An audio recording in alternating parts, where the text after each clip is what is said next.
जोर से चिल्लाने की आवाज सुनाई दी और हॉपर गुफा के बाहर आ गया। हमने पहले देखा था कि जब हॉपर गुफा के अंदर गया तो बाहर तेज धूप थी, लेकिन सिर्फ 5 मिनट में बाहर आते ही बाहर की दुनिया एकदम बदल चुकी थी। उसकी कार पर पेड़ पौधे उग गए थे और रात भी काफी हो चुकी थी। ऐसा लग रहा था जैसे गुफा में 5 मिनट बीते पर बाहर की दुनिया में 300 साल बीत चुके थे। हॉपर को वहीं कैरा की एसयूवी और जैकी का बैग भी दिखाई दिया। वो समझ गया कि वो लोग उसकी ही तलाश में आए होंगे, इसलिए उसने फिर से गुफा में लौटने का फैसला किया। उधर बच्चे गुफा में आगे बढ़ रहे थे जब अचानक से किसी के चिल्लाने की आवाजें आने लगी। इन आवाजों से डर कर लड़कियां बाहर की तरफ भागी, लेकिन इससे पहले कि वो बाहर निकलते रस्सी टूट गई, जिससे जैकी और टेलर को काफी चोट भी आई। टेलर ने दूसरी रस्सी खींची, लेकिन वो भी कटी हुई थी। उन सबको लगने लगा कि फर्बी ने रस्सियां काटने की शरारत की है। उन्होंने रेडियो के जरिए फर्बी से बात करनी चाहिए, लेकिन उसका कोई जवाब नहीं आया। कुछ देर बाद उन्हें हल्की आवाज सुनाई दी जिसमें फर्बी मदद मांग रहा था। अब उनके पास कोई रास्ता नहीं था, इसलिए उनके ग्रुप ने जख्मी जैकी को वहीं छोड़कर गुफा में आगे बढ़ने का फैसला किया। गुफा की दूसरी ओर उन्हें कटी हुई रस्सी मिली, जिसके साथ फर्बी की लाश पड़ी थी। उसकी गर्दन टूट चुकी थी। उन्होंने तुरंत फर्बी के कैमरे की रिकॉर्डिंग देखी, जिससे पता चल सके कि आखिरकार उसके साथ हुआ क्या था।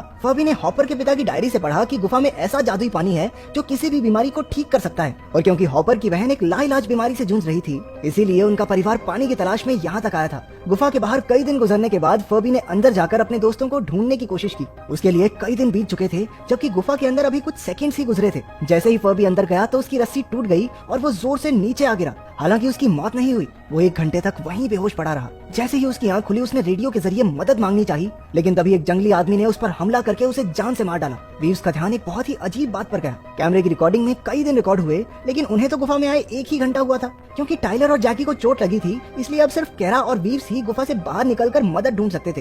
कैरा ने वैसे ही चढ़ना शुरू किया जैसे वो अंदर आए थे, लेकिन उसने बाहर पहुंचकर देखा कि बाहर की दुनिया तो एकदम बदल चुकी थी। आसपास एक भी पेड़ पौधा नहीं था और हवा भी अजीब सी हो चुकी थी, जिसमें कैरा को सांस लेना तक मुश्किल हो रहा था। उसे एक बहुत बड़ा रेतीला तूफान अपनी ओर आता दिखाई दिया, और तो और उसे आसमान में एक विशाल ट्रायंगल शेप की चीज उड़ती हुई दिखी। बाहर मदद के लिए कोई भी नहीं था, इसलिए वो एक बार फिर से गुफा में उतर गई। लेकिन बाकी लोग उस पर इल्जाम लगाने लगे कि उसने तो मदद मांगने की कोशिश तक नहीं की। ये सब इसलिए हो रहा था क्योंकि गुफा के अंदर अभी भी कुछ पल ही बीते थे। हालांकि वो तो बाहर पूरे 30 मिनट बिताकर आई थी। इसके बाद वो सब समझ गए कि गुफा के बाहर का समय गुफा के अंदर के समय के मुकाबले काफी तेजी से बढ़ रहा है, जिसकी वजह से अंदर की चीजें बहुत धीरे हो रही थी। टाइलर ने बाकियों को समझाया कि इसी वजह से उनकी रस्सियां टूट रही थी, क्योंकि बाहर का समय तेजी से गुजरने की वजह से रस्सियां भी पुरानी हो गई थी। ये सब सुनकर वीव्स ने एक बार फिर से फर्बी के कैमरा की रिकॉर्डिंग देखी। उसे समझ आया कि सूरज की दिशा बार बार बदल रही थी। तेज रोशनी का मतलब गर्मी का मौसम और धीमी रोशनी का मतलब सर्दियों का मौसम था। ऐसा लग रहा था जैसे 1 महीना 1 ही सेकंड में बीत गया हो। इसका सीधा मतलब ये था कि गुफा में हर एक सेकंड बीतने पर बाहर की दुनिया का पूरा 1 साल बीत जाता था। यानी कि उनके गुफा में आने के बाद से धरती पर 5400 साल बीत चुके हैं। जब कैरा ने एक बार फिर से बाहर निकलने की कोशिश की तो अचानक एक बहुत ही फ्यूचरिस्टिक और हाई टेक्नोलॉजी वाली सीढ़ी गुफा में आ गई। उसी के साथ एक बहुत बड़ा रोबोट एक स्पेस सूट में था। अचानक कहीं से गुफा के जंगली आदमी ने उस पर हमला कर दिया, लेकिन वो कुछ ही पलों में ढेर हो गया। उनका ग्रुप डर कर गुफा की दूसरी ओर भागने लगा। वहाँ रास्ते में उन्हें एक जंगली आदमी और हॉपर के परिवार की लाशें मिली। 3 और जंगली आदमी वहाँ उन पर हमला करने को तैयार खड़े थे। टाइलर ने उनका मुकाबला करने की कोशिश की, लेकिन उन जंगली आदमियों ने उसे बेरहमी से मार डाला। बाकी लड़कियां अपनी जान बचाकर आगे की तरफ भागने लगी। जब कैरा ने वापस आकर टाइलर की लाश देखी तो वो फूट फूट कर रोने लगी। उसी वक्त वो स्पेस सूट वाला एलियन उसके सामने आ गया। उसने टाइलर की लाश को उठाकर एक पानी के तालाब में फेंक दिया, और उस पानी की चमत्कारी शक्ति से टाइलर एक बार फिर से जिंदा हो गया। लेकिन तभी गुफा के जंगली आदमी वहाँ आ गए और उन्होंने एलियन पर हमला बोल दिया। लड़ाई में उसका हेलमेट नीचे गिर गया। अब वो गुफा की हवा में सांस नहीं ले पा रहा था, लेकिन फिर भी वो सभी जंगलियों को काबू करने में कामयाब रहा। मरने से पहले एलियन ने उन सबको कुछ वीडियोस दिखाई, जिसमें न्यूज पर उनके गायब होने की खबरें चल रही थी। इसके 5000 साल बाद मानव जाति को बचाए रखने के लिए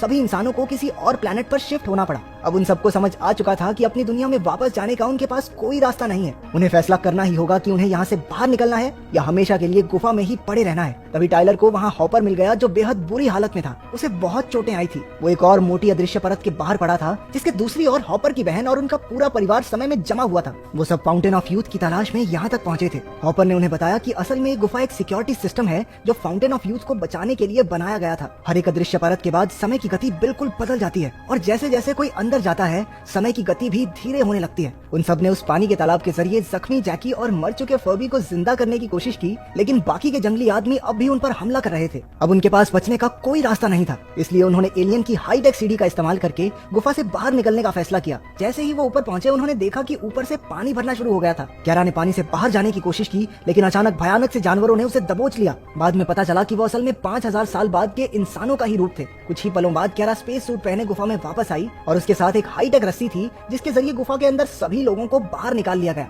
आखिरकार फर्बी, हॉपर और उसके परिवार को भी फिर से जिंदा